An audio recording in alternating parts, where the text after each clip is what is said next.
दोस्तों, मैं हूँ पुण्य। तो अभी मैं अपने ग्राउंड गार्डन में यहाँ पर हूँ, जो मैंने एक विंटर फ्लावर प्लांट की बहुत ही प्यारी सी बेड बनाई थी। अभी मैं उस बेड की बहुत ही अच्छे से देखभाल कर रही हूँ। चारों तरफ से मैंने इनकी गुड़ाई कर दी, हर एक प्लांट की, ताकि इनकी मिट्टी सॉफ्ट हो जाए। यहाँ पर देखिए छोटे छोटे पेंसी के फ्लावर्स मैंने लगाए थे, अभी इनमें फ्लावर्स भी आ गए हैं। मैं सोच रही हूँ अच्छे से फ्लावरिंग स्टेज तक आने से पहले एक बार अच्छे से इनको गुड़ाई भी कर दूँ, साथ में थोड़ी बहुत इनमें गोबर की खाद भी डाल देती हूँ। गुड़ाई कर देने से इनकी मिट्टी सॉफ्ट भी हो जाती है और इनकी रूट को हवा भी लगती है। इससे बहुत ही स्पीड में इससे मतलब ग्रो होता है। तो देखिए इस तरह से मैंने अपने पूरे ये फ्लावर बेड की अच्छे से नीट एंड क्लीन करके इनकी गुड़ाई कर दी। जितने भी इनमें फालतू जो वीड्स वगैरह है उनको भी मैंने हटा दिया। अब इसमें मैं पानी भी डाल दिया है, अब अच्छे से ग्रोथ करेगा। अब देखिए कुछ दिनों के बाद जैसे ही मैंने इनमें खाद वगैरह डाल दिया, देखिए कितने सुंदर से इसमें हैवी ब्लूम्स आने स्टार्ट हो गई है। अभी जो नीचे मैंने पिटोनिया के फ्लावर्स प्लांट लगाए थे, उनमें अभी थोड़े बहुत एक एक करके फ्लावर्स आ रहे हैं, मगर आप देखिए कितना घना है।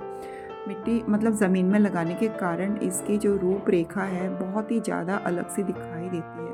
कितना घना सा हो गया है। पॉट में लगाने से इतना बुशी नहीं हो पाता। मैंने इवन इन जो पिटूनिया है इनकी मैंने कोई पिंचिंग भी नहीं की थी। पिंचिंग ना करने के बावजूद भी देखिए कितना सुंदर से ये घना हो चुका है। मैं तो बस अभी कुछ दिन का वेट कर रही हूँ, जब ये पूरा फ्लावर बेड अच्छे से फूलों से भर जाएगा, तब तो ये देखने लायक होगा। तो चलिए अब मैं अपना दूसरा काम आप लोग को बताती हूँ। यहाँ पर देखिए सेंसेविरिया का जो प्लांट है, जो एक प्लास्टिक पॉट में लगा हुआ था, बहुत बुरी तरह से रूट बॉर्न हो चुका है। दो प्लांटर थे जो इतनी ज़्यादा इनके प्लांट्स बढ़ चुके हैं, नीचे से बेबीज निकल आए हैं। राइजोम भी इतनी बुरी तरह से बढ़ चुके थे कि प्लांटर भी उसको फटा दिया। बहुत दिनों से ऐसे ही पड़ा था, तो मैंने सोचा इसको मैं डिवाइड कर देती हूँ। एक प्लांटर को तो मैंने डिवाइड कर दिया है। देखिए कैसे इनके राइजोम जुड़े रहते हैं एक दूसरे से, और इनको सभी को मैं सेपरेट करूँगी और इसकी मिट्टी को बहुत ही अच्छे से हटा दूँगी। इसको मतलब डायरेक्ट हम खींचे तो नहीं हो पाता, इसलिए नाइफ से उसको कट करना पड़ता है। नीचे से मैंने इसकी सारी मिट्टी को हटाया और एक एक करके जितने भी ये स्नेक प्लांट बने हैं उनको सबको एक एक करके हटा दिया, मतलब निकाल दिया। अब मैं सोच रही हूँ ये वाइट प्लास्टिक प्लांटर में अगर मैं इनको ग्रो करूँगी तो कैसा रहेगा। तो मैंने 5 प्लास्टिक प्लांटर लिए हैं और कुछ दूसरे में भी लगा दूँगी, क्योंकि बहुत सारे हो गए हैं। फाइनली देखिए मैंने इनको इन वाइट प्लांटर पे रिपोर्ट कर दिया है। देखिए कितने सारे मेरे बन चुके थे। तो कितना ज़्यादा बन जाता है। एक ही अगर प्लांट हम परचेज़ करके लाते हैं तो 1 साल के अंदर आपको ढेरों सारे प्लांट बनते हुए नज़र आएंगे।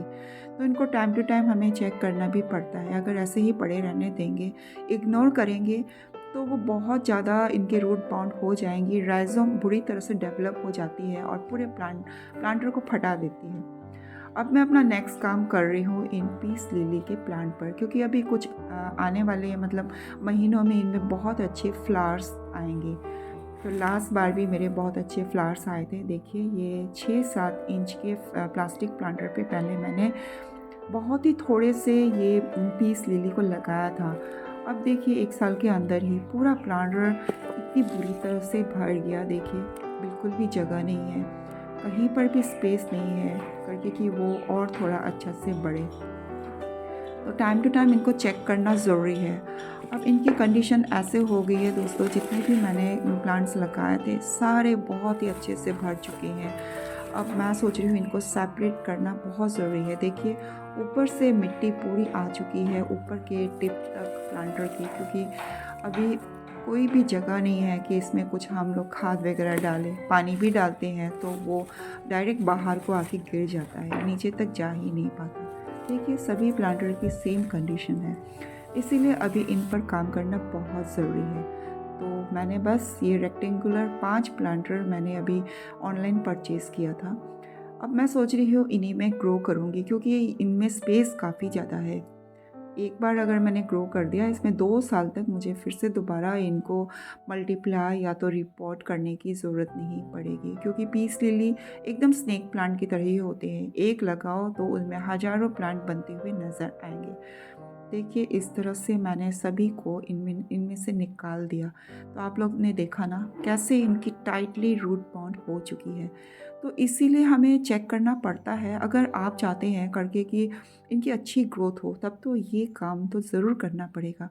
थोड़ी सी मेहनत करेंगे मगर कुछ महीनों में आपके प्लांट बहुत ही हेल्दी ग्रो होंगे और बहुत अच्छे इनमें वाइट कलर के फ्लावर्स भी आएंगे। तो इसके लिए मैंने अभी फ्रेश गार्डन सॉइल को लिया है। देख अभी फ़िलहाल बस 2 प्लांटर के लिए ही सॉइल मिक्सचर बना रही हूँ और साथ में ये एक भाग मैंने ये राइस हस्क का लिया है। इसके डालने से सॉइल में एरेशन बना रहेगा और सॉइल भी बहुत ही हल्की बनी रहेगी और वेल ड्रेन भी बनी रहेगी।